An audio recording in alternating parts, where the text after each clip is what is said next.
श्रीनाथ जी, गुरु गोरखनाथ जी के चरणों में आदेश आदेश आदेश। महामाई महाकाली भैरव बाबा, भगवान दत्तात्रेय जी, नवनाथ 84 सिद्धों के चरणों में आदेश आदेश आदेश। अलख निरंजन, हर हर महादेव। आज बात करते हैं सिंह राशि की। तो भैया सिंह राशि अगस्त से लेकर दिसंबर तक क्या हाल रहेगा, क्या क्या आपकी ज़िंदगी में परिवर्तन होगा, कौन से ग्रह आपके लिए क्या क्या चीज़ें पॉजिटिव लाएंगे और कहाँ पर आपको नुकसान हो सकता है, इन सभी चीज़ों के बारे में बात करेंगे। तो सबसे पहले तो ये जान लें कि जो गुरु चंडाल दोष आपकी कुंडली में बना हुआ है वो भैया आपके भाग्य स्थान में बना हुआ है, और आपके जो पंचम भाव है उसके स्वामी और आपके अष्टम भाव के स्वामी गुरुदेव हैं, और इनको राहु देव ने जकड़ा हुआ है। राहु और गुरु आपस में काफ़ी शत्रु हैं।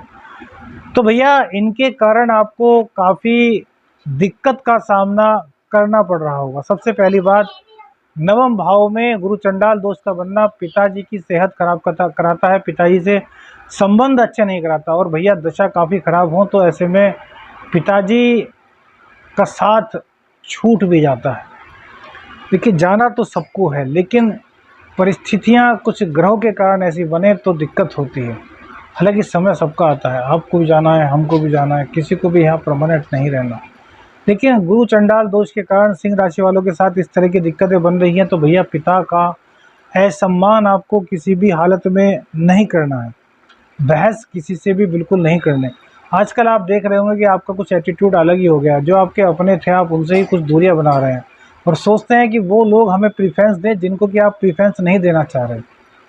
अभी लगभग 1 महीने से यह दिक्कतें ज़्यादा आपको चल रही होंगी, क्योंकि बृहस्पति देव की अब पावर बढ़ चुकी है, तो ज्ञान आपका बढ़ रहा है, तो आपको कहीं ना कहीं अपने ज्ञान का अभिमान हो रहा है। सूर्य देव की कृपा से आपका मान सम्मान काफ़ी बढ़ा हुआ है, तो यह भी कहीं ना कहीं आपको कुछ ऐसा दिखा रहा है कि जैसे कि आप ही सब कुछ हैं। अच्छी बात है, स्वाभिमान होना चाहिए, लेकिन हमने कहा कि अभिमान नहीं होना चाहिए। तो जब तक गुरु चंडाल दोष बना हुआ है भैया, बहसबाजी के चक्कर में मत पड़ें, किसी के साथ पॉलिटिक्स मत करें, यह आपके लिए बहुत अच्छा है। उसके बाद यहीं पे एक चीज़ हो रहा है कि आप धार्मिक गतिविधियों में भाग तो लेंगे, लेकिन आपका मन नहीं होगा। आप कहीं ना कहीं उसको अपनी शान दिखाने के लिए धार्मिक कार्यक्रमों को करेंगे, तो यह चीज़ें अच्छी नहीं होती। धार्मिक कार्यक्रम ना किए जाएं तो एक अच्छी बात है, लेकिन दिखावे के लिए किए जाएं यह बहुत बुरी बात है। तो मन से आपका दिल से इच्छा है तो धार्मिक कार्य को कीजिए, अन्यथा मत कीजिए। दिखावे के लिए धार्मिक कार्य कभी भी नहीं होते हैं, इस चीज़ का आपको पूरा ध्यान रखना है। अब 30 अक्टूबर को गुरु चंडाल दोष आपकी कुंडली से हट जाएगा, तो आपका नवम भाव खुल जाएगा, पिताजी की सेहत एकदम से अच्छी हो जाएगी, धर्म कर्म में आप खुल करके पूरा मन लगाएंगे, धार्मिक कार्यों से आपको भैया बहुत ज़्यादा लाभ होगा। गुरुदेव आपको पूर्ण ज्ञान देंगे, आपको गुप्त ज्ञान देंगे, यंत्र मंत्र तंत्र की शिक्षा आपको मिल सकती है यदि इस फील्ड से आप हैं।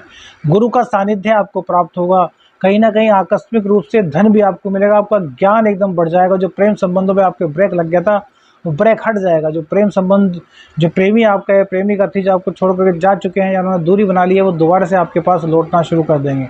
इन 18 महीनों में आपने देखा होगा कि प्रेम संबंध में आपके काफ़ी दिक्कत आई होगी, वो सिर्फ और सिर्फ गुरु चंडाल दोष के कारण ही हुई होगी।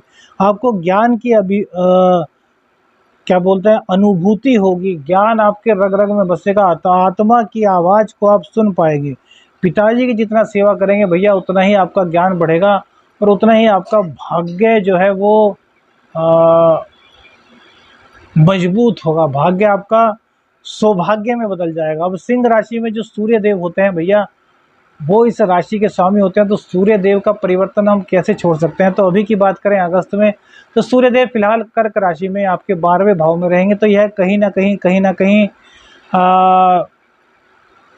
कुछ आपको जैसे हमने बताया कि अभिमानी सा बनाएंगे, कुछ आपके अंदर आलस्य की भावना रहेगी, कुछ स्वास्थ्य संबंधी प्रॉब्लम भी आपको हो सकते हैं। तो इन चीज़ों का आपको ध्यान रखना है। खान पीन का बहुत अच्छी तरीके से आपको ध्यान रखना है, खान पीन आपका बहुत संतुलित होना चाहिए। नशे की लत आपको छोड़ने का इसमें मन करेगा, लेकिन आप उससे फिर भी बच नहीं पाएंगे, क्योंकि लग्न का व्ययेश हो रहा है, यानी कि आपकी राशि के स्वामी जो है वो 12वें स्थान में बैठे हैं, तो यहाँ पर यह दिक्कत कर रहे हैं। लेकिन भैया उसके बाद 17 अगस्त से 17 सितंबर तक सूर्यदेव अपनी ही राशि में आ जाएंगे, आपके लग्न में आ जाएंगे, तो यहाँ आप बहुत ज़्यादा स्वाभिमानी बनेंगे, आपके अंदर ऊर्जा का संचार होगा, आप आध्यात्मिक होंगे, आपकी जो बीमारियां हैं वो दूर हो जाएंगी, आपका स्टेमिना एकदम से बढ़ जाएगा। जो ताकत की कमी अपने अंदर महसूस कर रहे थे वो ताकत आपके पास लौट करके आएगी, आपका कॉन्फिडेंस लेवल काफ़ी ग्रो हो जाएगा। अब अभिमान भी यहाँ पर आएगा, लेकिन उस अभिमान को आपको त्यागना है, क्योंकि अभिमान भैया दिक्कत करता ही करता है। दाम्पत्य जीवन में थोड़ी दिक्कत सूर्यदेव करेंगे, क्योंकि ये सप्तम स्थान को देखेंगे तो जीवन साथी का स्वास्थ्य खराब होना, जीवन साथी से मतभेद होना, इस तरह की दिक्कतें आपको होंगी। उसके बाद 17 सितंबर से 17 अक्टूबर तक यह सूर्यदेव जो है दूसरे स्थान में आएंगे, तब आपके लिए भैया बड़ी गजब की स्थिति होगी। फैमिली की सपोर्ट आप करेंगे और आपको भी फैमिली का सपोर्ट मिलेगा। सेविंग्स आपकी होंगी, धन का संचय आप कर पाएंगे। अब तक आप खर्च ही खर्च करते आए हैं, जो पैसा आता है वो चला जाता है, लेकिन इस कार्यकाल के अंदर आप पैसे को अपने जोड़ पाएंगे। लेकिन भैया सूर्यदेव नीचा विलासी होंगे तो कुछ ना कुछ चिंता भी करेंगे। और भैया इस दौरान 17 सितंबर से 17 अक्टूबर तक आपको अपनी आँखों का पूर्ण ध्यान रखना है। अगर आप आँखों के रोगी हैं तो भैया सावधान हो जाइए, बहुत दिक्कत आपको हो सकती है। तो अपनी आँखों का ट्रीटमेंट कराते रहिए यदि आपके आँख में कोई भी रोग है, वरना उस टाइम स्थितियाँ आपके बूते से बाहर हो जाएंगे, इस बात को आप समझ लीजिए। उसके बाद शनिदेव नीच राशि में आएंगे, यानी कि 17 अक्टूबर से 17 नवंबर तक। तो भैया इस दौरान आपको फिर से बीमारियां बढ़ेंगी, आप कंफ्यूज्ड रहेंगे, कहीं ना कहीं आपको टेंशन ज़्यादा हो जाएगी, भाग्य का साथ आपको बहुत कम मिलेगा। राशि के स्वामी जब नीच होंगे तो आपकी जीवन में टेंशन, रोग रिपू, ऋण की अधिकता, आपके जो साथ वाले हैं वो आपको कहीं ना कहीं घेरेंगे, आपको परेशान करेंगे। और ये होगा कब? जब सूर्यदेव आपके लग्न में और आपके द्वितीय स्थान में विचरण करेंगे, आपके लिए समय अच्छा होगा। और उस टाइम आप उन लोगों की कदर नहीं जानेंगे जो आपके अपने हैं। तो उस टाइम पर जब सूर्यदेव नीच के होंगे तो ये आपको पूरा का पूरा दृश्य दिखाएंगे कि जब मैंने तुमको दिया तो तुमने भैया उसका सही उपयोग नहीं किया। अब उन लोगों को तुमसे बदला लेने दो जिन लोगों का तुमने बुरा किया है, क्योंकि भैया जैसी करनी वैसी भरनी।